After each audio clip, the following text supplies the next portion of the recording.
With everything going on right now, you probably heard these questions or you may have said them yourself. Why doesn't Konami just make an online simulator? Why doesn't Konami just buy out Dueling Book or EDO Pro? Well, my goal in this video is to be able to convince you why Konami shouldn't do this, or at least have you see the other side of things on why they haven't done it yet. Now, as a disclaimer, I'm just some dude. I don't have any inside knowledge on the board meetings at Konami. I don't have an uncle that works for Konami feeding me this information. I'm just a dude giving his opinion. Also, this is a very passionate topic for some people, so if you disagree, just let's talk about it in the comment section. For the record, I love the idea of an online simulator. I've used to spend 4+ hours grinding Dueling Network's top 200s. I just understand why Konami might not want to go this route. The first reason why Konami shouldn't push towards an online simulator is just the nature of what this game is. Yu-Gi-Oh! Is a trading card game. This is the primary hurdle to overcome.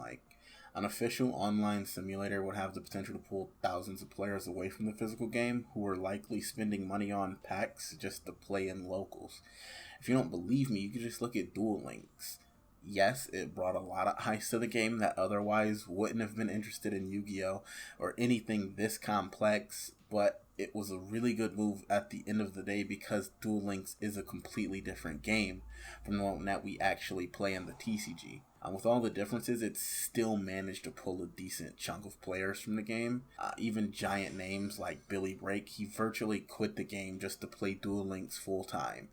This is one of the greatest players of all time, switching from the main game just to play one of the spin-offs. Now, there may be a few other reasons for why this happened, but at the end of the day, if the option didn't exist, it couldn't have happened. Anyways, back to the initial point. Yu-Gi-Oh! Is a trading card game. A website removes the trading aspect of the game. You don't own any of the cards, which is fine for some online games, but that just doesn't work for Yu-Gi-Oh! There's no money to be made off of a dueling book format. Now let's look at some other options on how you could run an online game. There's thousands of games where you can just buy crates, packs, drops, and build a collection. Some of these games let you even trade items to other people for other things. If you've ever played a game like Rocket League, you'll see what pretty much was the pinnacle of this format, which is also a game that I've sunk a lot of time and money into. Anyways, the issue here is that most of these games are either PvE models, where you're playing against the computer, or PvP models with cosmetic items only. Things that give you little to no advantage over a player that doesn't spend any money at all.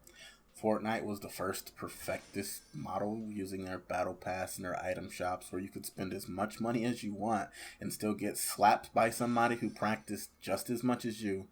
Your own skill is the only thing that matters, and that just doesn't work for Yu-Gi-Oh! Cards that are hard to get or more expensive are usually worlds better than cheap cards. It's the nature of the game.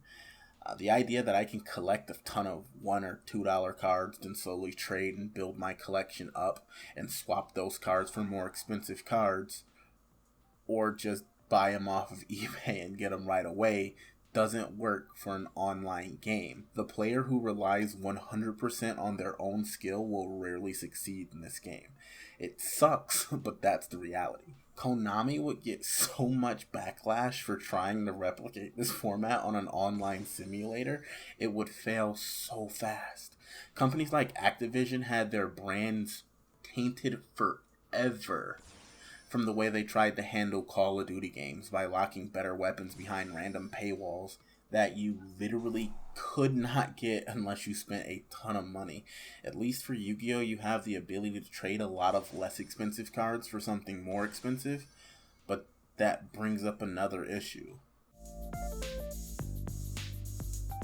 Governments have been cracking down heavily on games that simulate online gambling. And if Yu-Gi-Oh! Adopted this model, then it would undoubtedly face these same legal issues. Some games like CSGO can get away with it because they're marketed towards older audiences. Even the rating on the games are pushing towards a mature audience. At the end of the day, Yu-Gi-Oh! Is designed for kids, and that's who they market to. Children gambling is a big no-no. I'm not going to get too deep into this. There's ton of videos explaining the laws on online gambling and video games better than I can do in this video, so I'm gonna move on to the next topic. If you've ever played in a Yu-Gi-Oh! Regional, you probably thought, man, look at all these people. Konami is probably making so much money off this event. But they really aren't. Like, the events are just a conduit for Konami to sell more booster packs. MSRP for these packs are $4 a piece, so realistically you're just buying 5 packs to play, considering they're giving you those packs for entry up front. Now, I'm not implying that they don't make any money at all.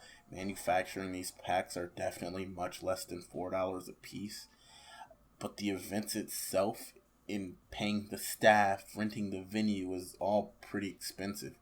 Especially YCS level events that are essentially the same exact thing except for their much bigger venues, much bigger staffs, and 3 days of that money spent. It's all marketing to get you to buy more packs and give you a reason to spend money and play.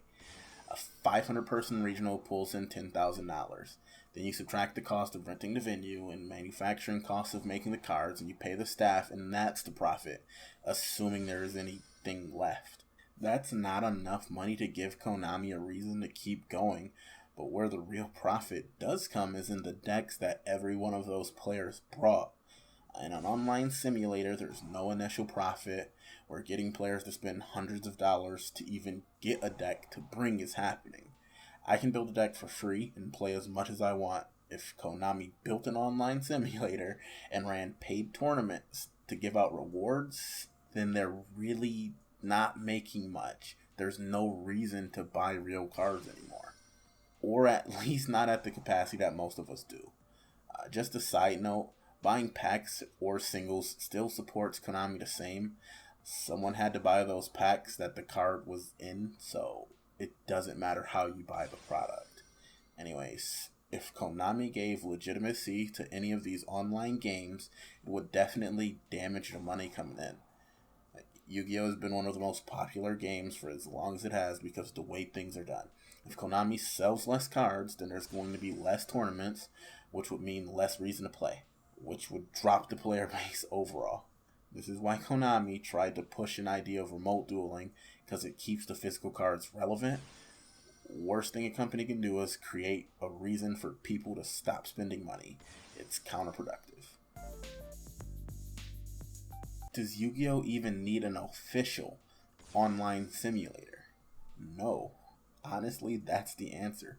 Yu-Gi-Oh! Doesn't even need anything like that. As long as Konami continues to allow existing simulators to function, there's no reason to make an official one.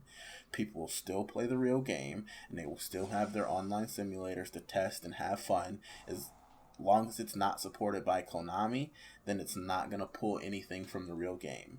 Because if you want real recognition, it's going to have to be in the real physical game. Yu-Gi-Oh! Is in a great spot right now, all things considered.